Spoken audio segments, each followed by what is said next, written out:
counts 7, 8, and 9. The state concedes that these counts merge and would elect for the defendants to be sentenced on count 7, attempted murder of Jose Mateo. Counts 10 and 11 refer to Angelica Figueroa. These counts merge. The state elects for them to be sentenced on count 10, attempted murder of Angelica Figueroa. And finally, counts 12 and 13 will merge. The state elects for them to be sentenced on count 12, attempted murder of Ezekiel Diaz. The counts of having a weapon or disability do not merge as a matter of law or fact. I don't think there'll be any objection from the defense on that, but that would be the state's statement with regard to merger. The next thing I'd like to mention are firearm specifications. Juan Davis has been convicted of 1 year, 18-month, 3-year, and 54-month firearm specifications on each count, except for the weapons under disability counts. The state elects to proceed on the 54-month firearm specifications with regard to him. Mr. Parker has been convicted of 1 and 3-year firearm specifications on each of his counts, except for the weapons under disability count. The state elects to proceed on the 3-year firearm specifications. When it comes to the number of firearm specifications, the court must, because we've got convictions for murder and attempted murder here, the state must have at least 2 of these types of specifications. That would be 2 54-month specifications for Mr. Davis, 2 3-year firearm specifications for Mr. Parker, and this is under revised code section 2929.14B1G. That same section allows for trial courts to give more than 2, but there, and I mentioned this in the memo, there is a case that came out from the Ohio Supreme Court, State versus Beatty, 2024-Ohio-5684. It was a plurality opinion, thus is not binding on this court, but in this plurality opinion, the 3 members of the court that agreed with its reasoning found that the statute does not allow for any more than 2 firearm specifications to be run consecutive with the 2 that must be given.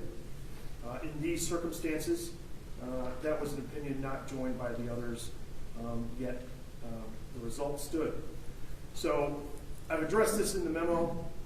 I believe if the court is inclined to give more than 2 firearm specifications for either of the defendants, it is defensible on appeal, but of course this is all up to the court's discretion in how it wants to handle the issue of firearm specifications.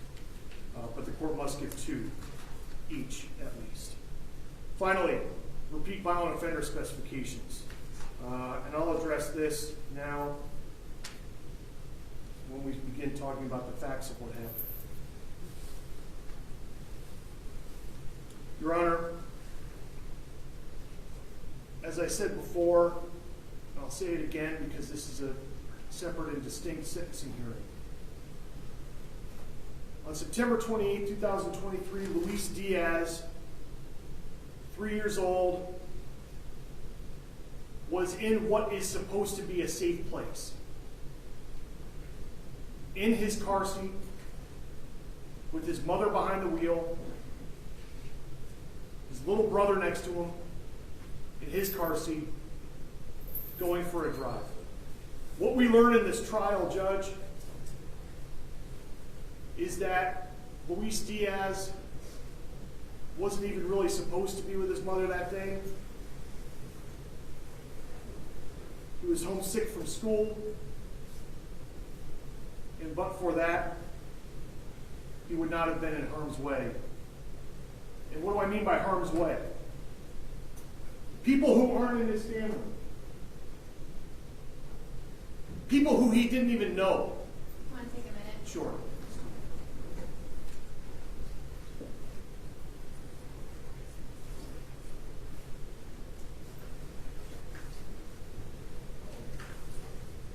Yeah, if I could just have one. I know. Go ahead. Off the record.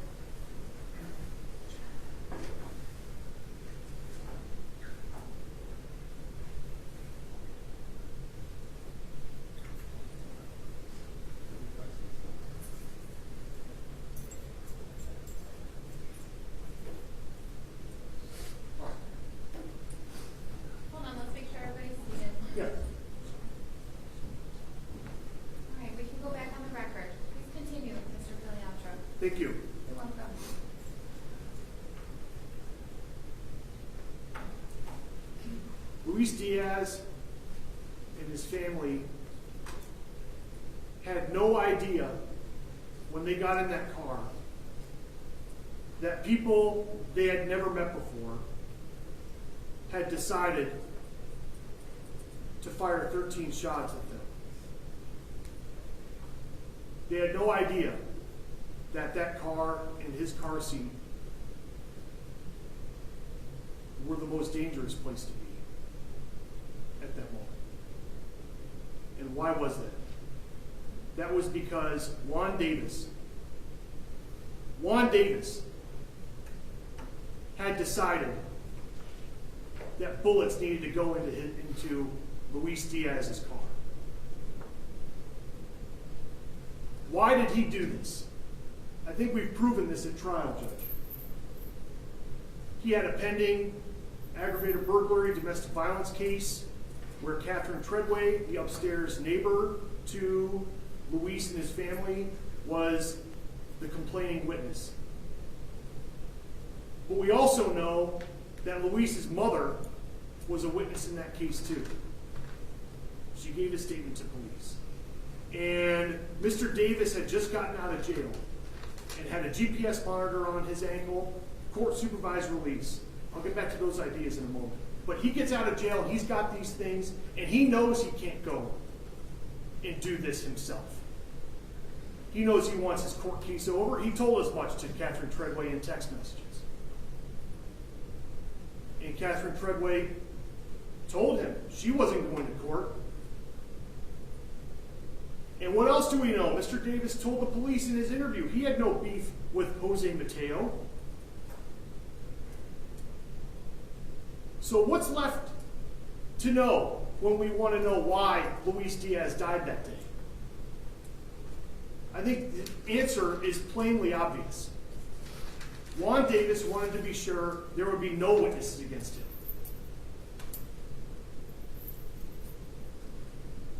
So think about that for a moment. Angelica Figueroa lives under someone she considered her friend, her best friend. And that person who put Luis Diaz into his car seat communicated with the individual she knew she was supposed to have no contact with. She knew he was not supposed to be near that house. For what purpose? It's the state's belief this was to end his court case in a different way. So what did he do? What did Juan Davis do? Juan Davis, in the midst of having these quick conversations with Catherine Treadway,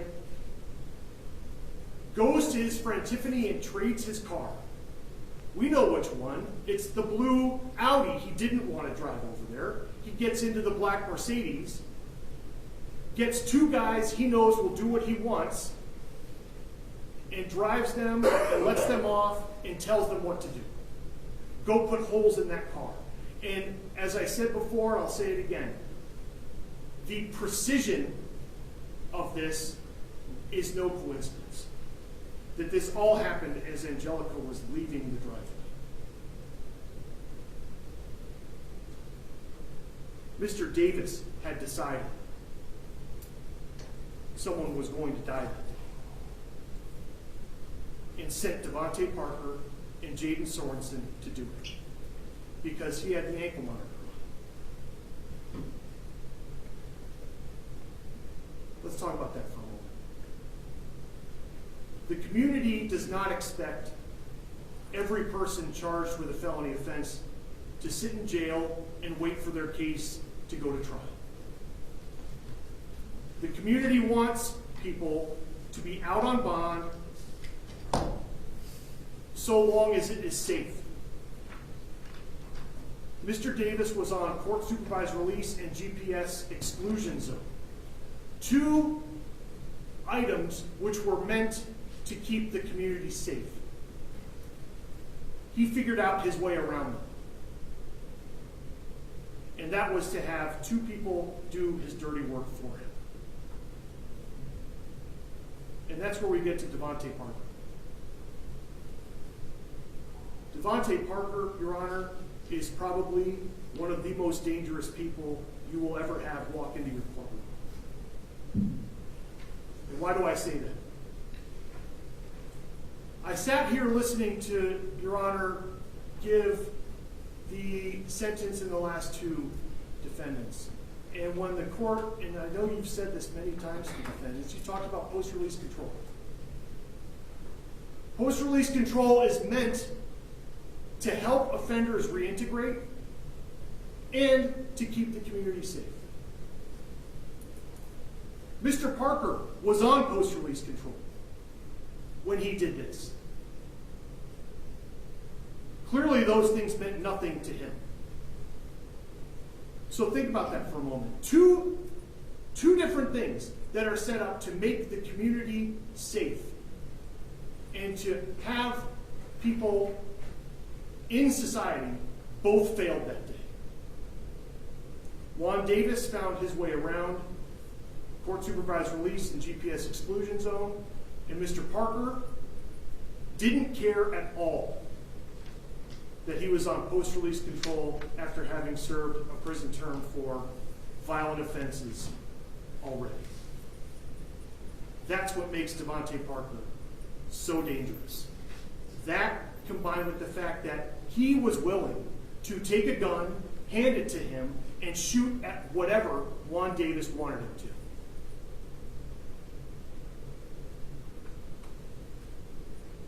He never met Luis Diaz. He never met Angelica Figueroa. He never met Jose Mateo. He didn't know anyone over there. Yet, without hesitation, and you heard those 13 shots in this courtroom. No hesitation to point a gun at this car and shoot to kill.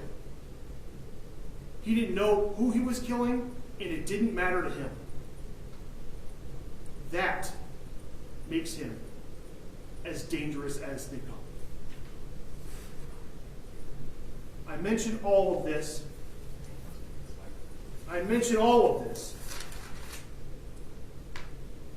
because both have repeat violent offender specifications in this case. Both have shown to you through their actions that they need every day of it to be added on to this murder sentence. The murder of Luis Diaz was most definitely the worst form of this offense. To point your gun at a car and not care who's inside, and fire 13 times, 5 of which we know of hit the back of the vehicle. So we know what the target was.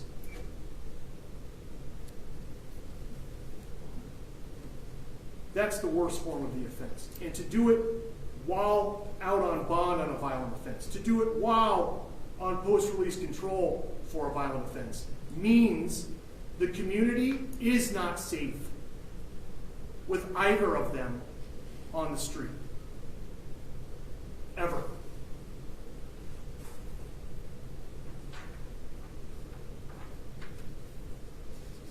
Mr. Davis gave a statement to the police.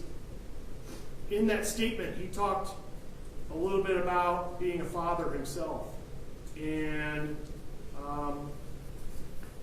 his affection for Luis Diaz. If you remember those statements, Judge.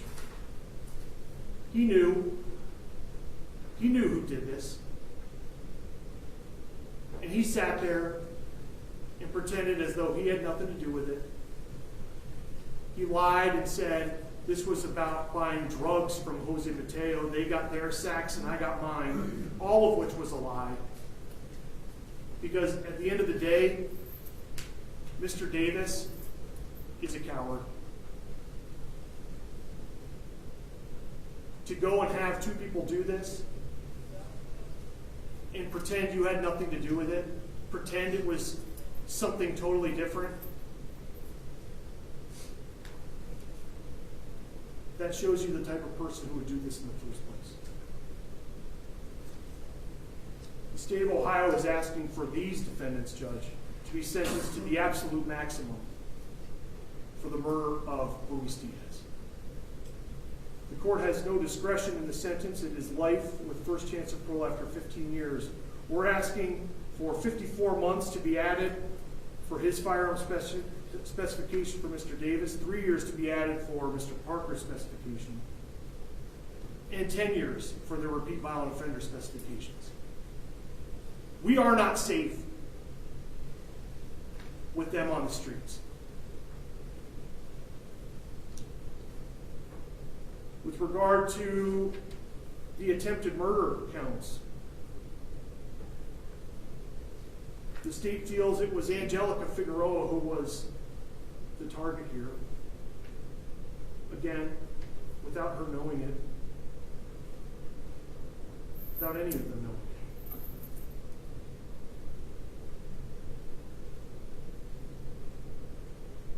With me is the family judge, as you know. Angelica was not here this morning. She is here now. She just had to step out. All right.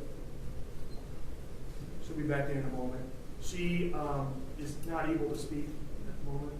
If I can just have her.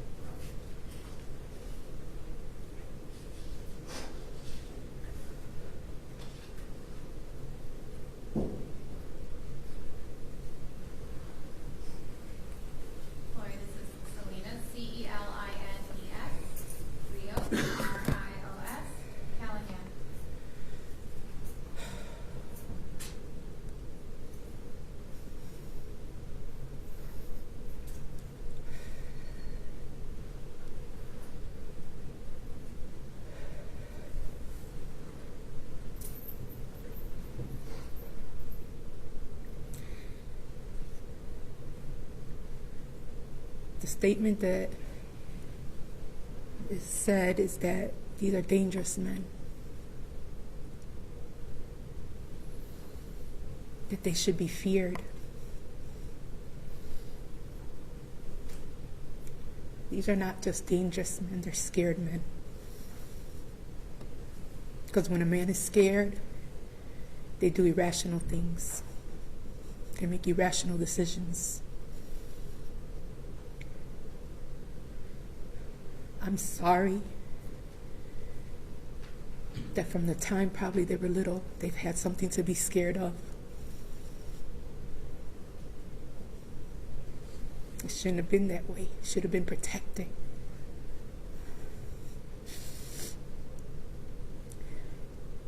When Luis Angel started going on the bus to school, he had to go by himself. His mother had to put him in a harness because he was a runner, and they had to attach him into the bus.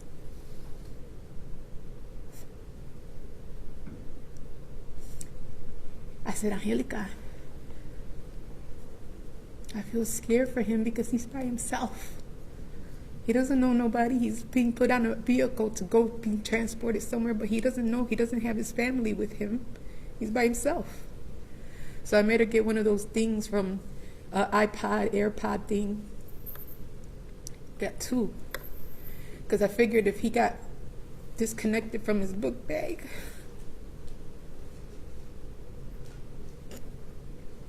or the bus, we were going to find him.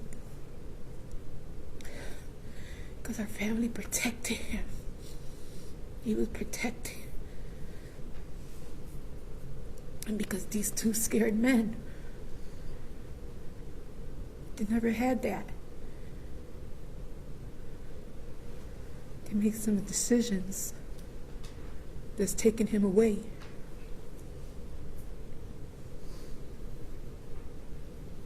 You guys have children.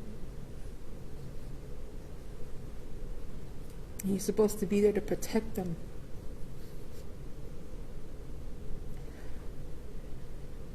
You're supposed to be there to make sure that what happened to you guys don't happen to them.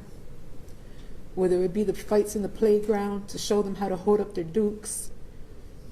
Whatever the case may be, you're supposed to be there to protect them. And you failed. That doesn't mean you don't have time to redeem yourself. Because as big and scary as you are, there's somebody that's bigger and scarier. Believe that.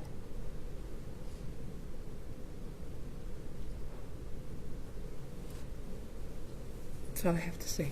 Thank you.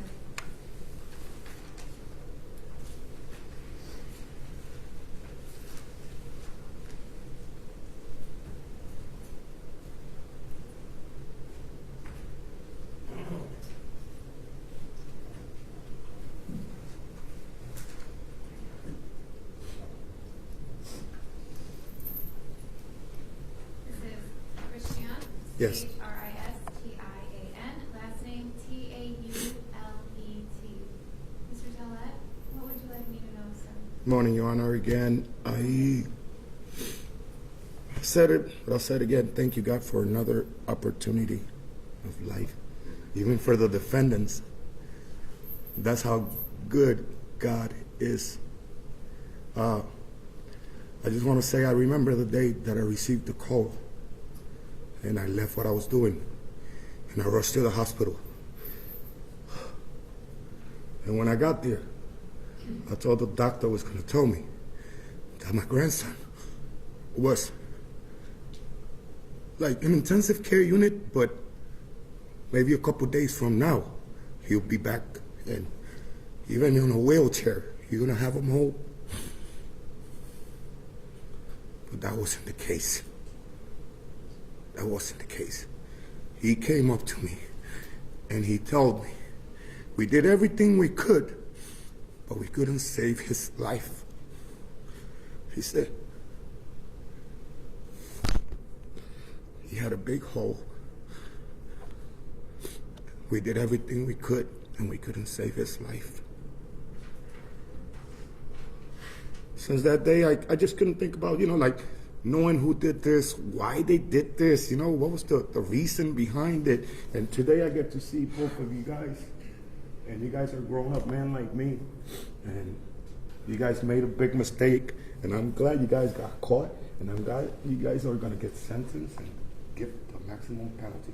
I'm sorry, nothing. You made a mistake. If you can face me, Mr. Taulet. I'm sorry, Your Honor. It's okay. Yeah, you guys made a mistake. You guys got caught. Not the first time. You guys are going to get sentenced. And I'm 47 years old, so I probably don't get to live enough to see you guys if you guys do come out of prison or something. And if anybody ever comes asking me if it's okay for you guys to come out on parole, no, man. None of that. Don't ask me for nothing. You guys get everything, the maximum you guys deserve. That's it, point blank. I'm glad that they got caught. I'm glad they're going to do their time. And at least you guys are going to be alive, even in prison. You're going to have breakfast, lunch, and dinner. If you guys get sick, you guys are going to get attended. You guys are going to get taken care of. If I get sick, I got to pay for my own medical problems and all that, So now I also got to contribute to the taking care of these two criminals that took the life of my grandson. Not only the life of my grandson. I have his brother, Ezekiel, and to this day he looks at the picture and he knows who that is. And like I said earlier, when I see this on the news, now I know how much it hurts. Now I know how hard it is for the family members going through it. And for me, this is like the end of it when it comes to solving the matter with the law. But let's see what God got for them, That's all I got to say, Your Honor. Thank you, and God bless.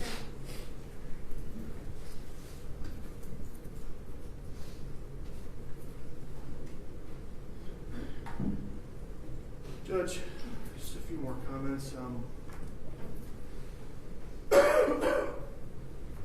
You didn't just kill Luis Diaz. They tried to kill everyone in that car. And for that, we're asking for consecutive sentences. I filed in this sentencing memo that the state is looking for a sentence of 49 to life for each of these defendants. And I'll leave off with this. I never got to meet Luis Diaz. We heard during her testimony that the school he attended dedicated a buddy bench to him. And I think that's fitting, because every picture I've seen, save the autopsy photos, every picture I've seen, he's a smiley little kid who looks like he would be a friend. They took that from all of us. And for that, they need to pay. Thank you. Thank you. Mr. McNeil.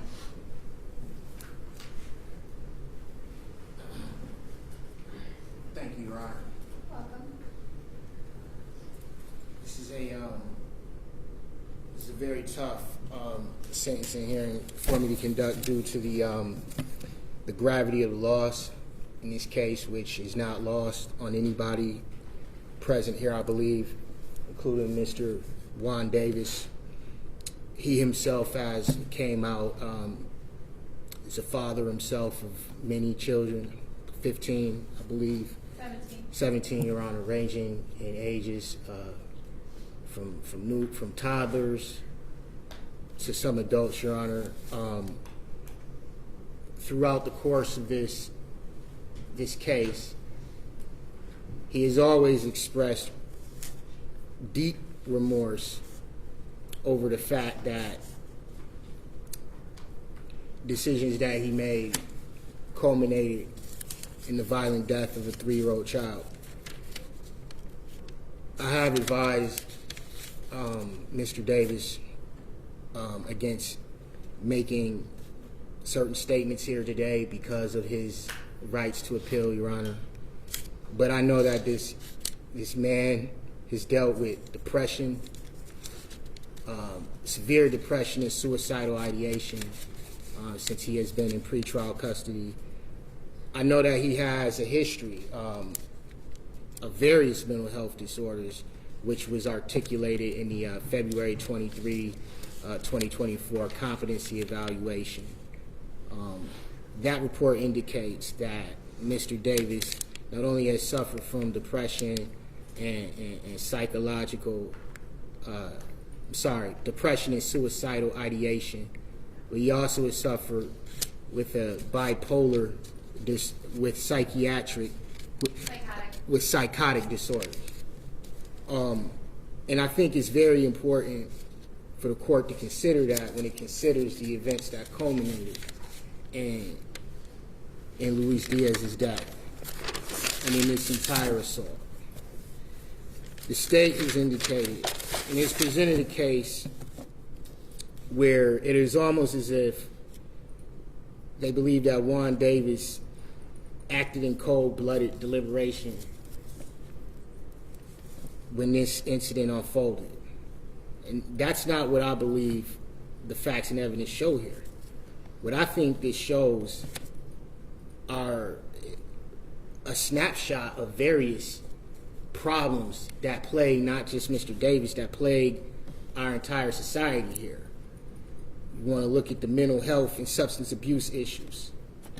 Mr. Davis, with all of these depressive disorders and anxiety disorders, and his bipolar disorder, was smoking marijuana again. He's hanging out with other individuals who are armed, many of which appear as though if they're not active gang members, they're at least living a lifestyle not inconsistent with gang culture. The prevalence of guns, the nature of the toxic relationships which set this off, Your Honor. We all saw the voluminous phone calls and messages that were sent to Mr. Davis from Ms. Treadway, which set all of this off. Calling from Star 69, her behavior can only be described as telecommunications harassment. And it doesn't excuse the decisions that were made here, Your Honor. But I only ask that this court considers the human impact on an individual who already suffers from all of these mental illnesses, who's already had a dysfunctional childhood. He was raised by his grandfather because his mother couldn't do anything with him, and his father was nowhere around. I believe this incident, while tragic, is just a snapshot of all of these issues that we have to deal with as a society. It's natural for our society and our community to want to call for the maximum sentences here, for these two individuals to be held ultimately responsible for the acts that led to Mr. Diaz's death. I understand the outrage. I'm not even going to say that the outrage is misplaced, but I will say that we should all perhaps look at what we can do and how we can work better, how our system can work better so that we can actually deal with these issues of mental health, so that we could deal with these toxic relationships, so that we could deal with just generational traumas and maladies that create not just the Juan Davises and Devonte Parkers, but all of these individuals in our society who are suffering right now, Judge. I believe a sentence of 22 and a half to life would be more than significant to achieve the purposes of felony sentencing here, to account for the specifications, the 54-month specification, as well as the RVO specification. I would ask for the court to find Mr. Davis indigent for the purposes of fines and costs. As a smaller matter, I would ask, Mr. Davis had multiple vehicles that were impounded by the police department. I would ask that the court release those vehicles or allow him to get them released through a power of attorney. And I don't want to face the family, but I would like the court to note that, again, we all agree, we all share deep empathy with what the family is going through. And I agree with one of the statements that was just made, that my client was a scared man. He was a very scared and anxious man. And I hope that he can redeem himself because he has so many children. His legacy is so long. And I'll simply ask that the court impose a sentence of 22 and a half to life. Thank you, Your Honor. Thank you. Mr. Davis, I understand your attorney expressed that he's advised you not to make a statement. I have to still ask if you wish to say anything for purposes of today's hearing. Okay, go ahead. I'm sorry to the family. Everything happened. I wish it wouldn't happen. I apologize. Wish I could bring them back. Sorry. Thank you. Mr. Spellacy. Thank you, Judge. You're welcome. Judge, kind of starting where Mr. Filiaco started as it relates to the Beatty case that I just suggested to the court that is advisory. I understand that, but I think the court, as you know, you have plenty of other options here besides adding additional specs where the court has signaled to us that 6 is enough. Having said that, Your Honor, I know that the same thing is true for my client. He would like to exercise his appellate rights. As such, he will say very little here today. And finally, he is indigent, Judge, and the court knows that. If you consider that as your life fines and costs in this matter, that would be appreciated. Thanks very much. Thank you. Mr. Parker, same thing. Your attorneys let me know that he's advised you not to speak. I have to give you the opportunity to say anything that you wish for purposes of the sentencing. Is there anything that you wish to say? Yes, I would like to speak. Okay, go ahead, sir. First off, I'd like to say to the family, if I was a guilty man, I would own up my guilt, especially in the death of a 3-year-old child. I got children of my own. I got 3 daughters and a son, a 1-year-old son to be exact. So I want to say my condolences to y'all. And if people feel that this is justice, if I'm guilty, based on what we've seen, everybody sat through the trial. So you see what I was up against. So I would just like to say my condolences to y'all. And I pray, I keep y'all in my prayers, and I ask that God keep a hand over our family.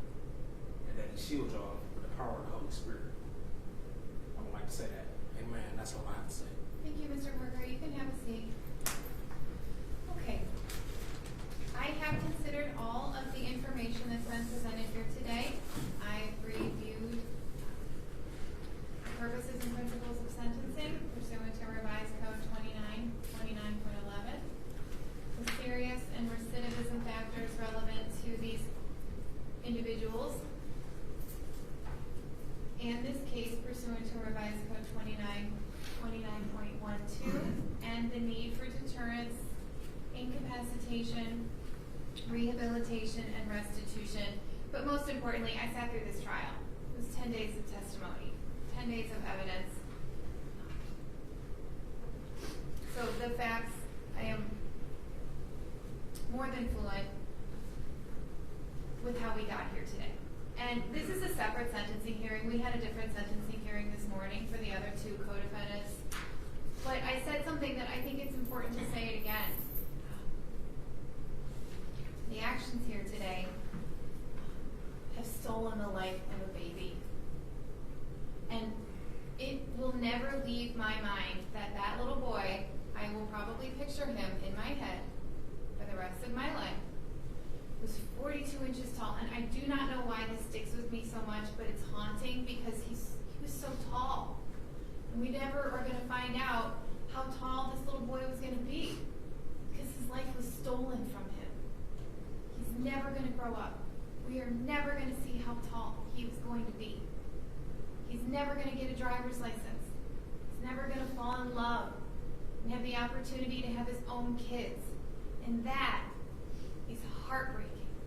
And I think it's important that I say it twice because this is a separate hearing. Now, I don't disagree, Mr. McNeil, with what you talked about the problems plaguing our society, but I need to point out that I'm well aware of Mr. Davis's diagnosis. He was placed on, he's the reason that this case is on my docket because I'm a mental health court judge. That's why I have this case. And immediately upon getting his first case, I put supportive services in place. He has had the supportive services of the mental health docket in the past. The court has attempted to address all of the issues that we were talking about, and they just did not work. He was on court supervised release with a monitor when this happened. So while I agree with you, I'm done giving the chances to Mr. Davis. Okay?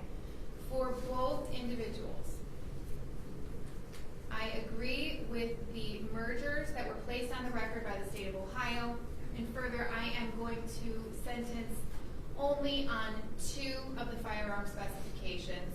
I am required to sentence on at least 2 of those to be served consecutively. I will not sentence any further on those firearm specifications.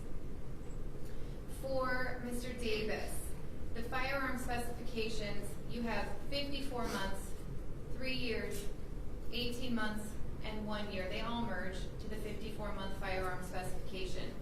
I'm sentencing you to that 54-month firearm specification in count 3 and count 10. And those run consecutively. They are required by law to be run consecutively. So that's 9 years of mandatory firearm specification time. This firearm specification time will be served prior to and consecutive to the underlying sentence for count 3, which is life with the possibility of parole after 15 years. Further, I've been a judge. I'm in my 11th year. I have never once imposed repeat violent offender specification time. If ever a case deserved that time, it is this case. I am finding that the offense here, count 3, is the offense of murder. I have imposed the longest prison term for the offense. I'm finding that the prison terms under subsection B2A subsection 3 are inadequate to punish and protect the public from future crime under Revised Code 29.12, and that the prison terms under that same subsection above are demeaning to the seriousness of the offense because one or more factors under Revised Code 29.12 indicate that Mr. Davis's conduct is more serious than conduct normally constituting the offense. And they outweigh all the factors indicating Mr. Davis's conduct is less serious than conduct normally constituting the offense. I'm adding 10 years to the sentence on count 3. Count 10 is the qualifying offense. And I have already imposed the 54-month firearm specification time for that charge. That will be served prior to and consecutive to the indefinite sentence of 10 to 15 years in prison. The sentence for count 7 and count 12 are each 5 years in prison. And the sentence for count 17 is 3 years in prison. So adding all of further, I am finding that consecutive sentences are necessary and warranted in this case. I am ordering Mr. Davis to serve the sentences on counts 3, 7, and 10 consecutively.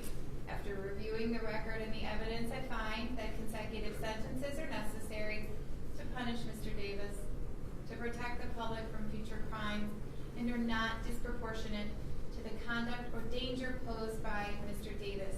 And I can find all 3 subsections that apply in this case. I only need to find one. Mr. Davis's criminal history demonstrates that consecutive sentences are necessary to protect the public. I can also find that Mr. Davis's offenses are part of a course of conduct, and that the harm caused was so great, meaning the loss of life of that little boy, that a single prison term would not adequately reflect on the seriousness of the conduct. And lastly, that Mr. Davis was on court-supervised release and under the supervision of the probation department when this offense happened. Counts 12 and 17 will run concurrent. Adding all of that up, the sentence for Mr. Davis is life with the possibility of parole after 49 years. Please be quiet. I apologize. I'm doing that respectfully. Mr. Parker, you have firearm specifications 3 years and 1. They merge, and I am only going to sentence you on the 3-year firearm specifications for counts 3 and 10. I am required to sentence you on those terms consecutively, so you will serve 6 years for the firearm specification on counts 3 and 10.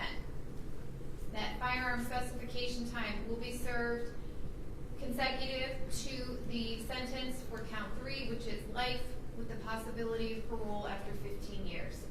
I'm also going to order the repeat violent offender specification, finding that this is an offense of murder.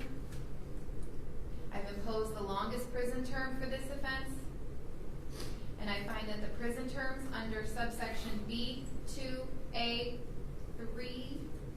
or III are inadequate to punish the offender and to protect the public from future crime under Revised Code 29.12, and that the prison terms under that same subsection are demeaning to the seriousness of the offense because one or more factors under Revised Code 29.12 indicate that Mr. Parker's conduct is more serious than conduct normally constituting the offense and outweigh all factors indicating the offender's conduct is less serious than conduct normally constituting the offense.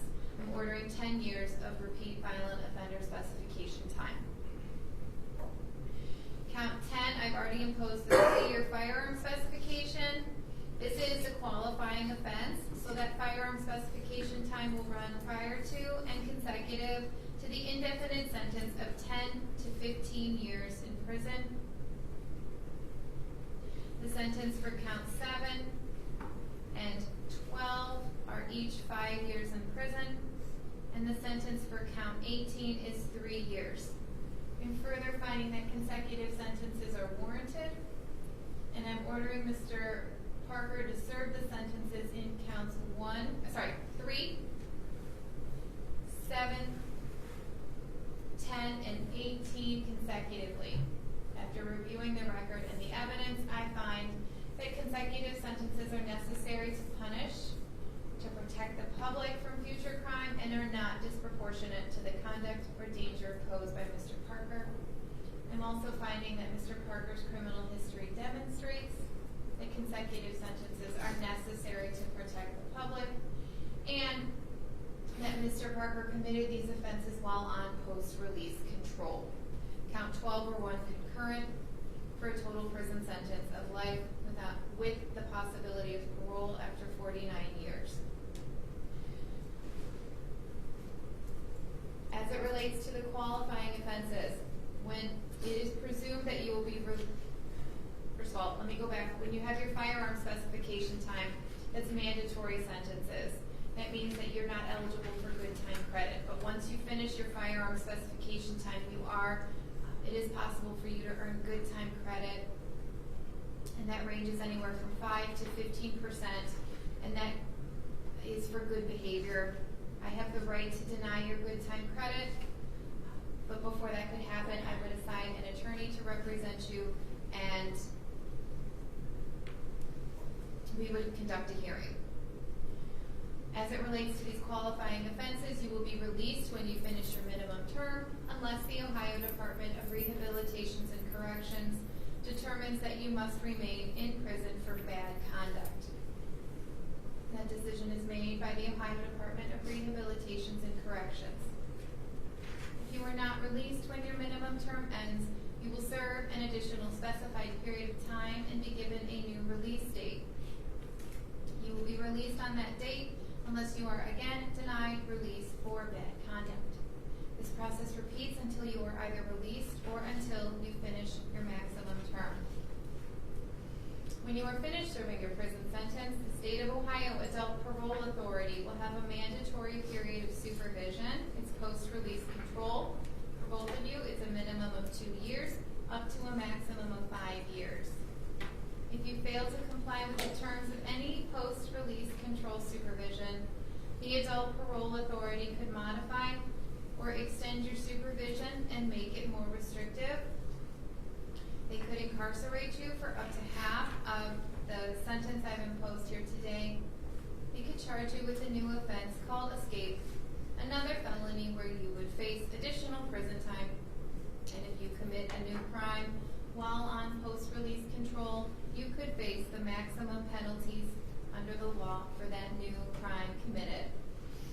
Mr. Davis, you have 508 days of jail credit.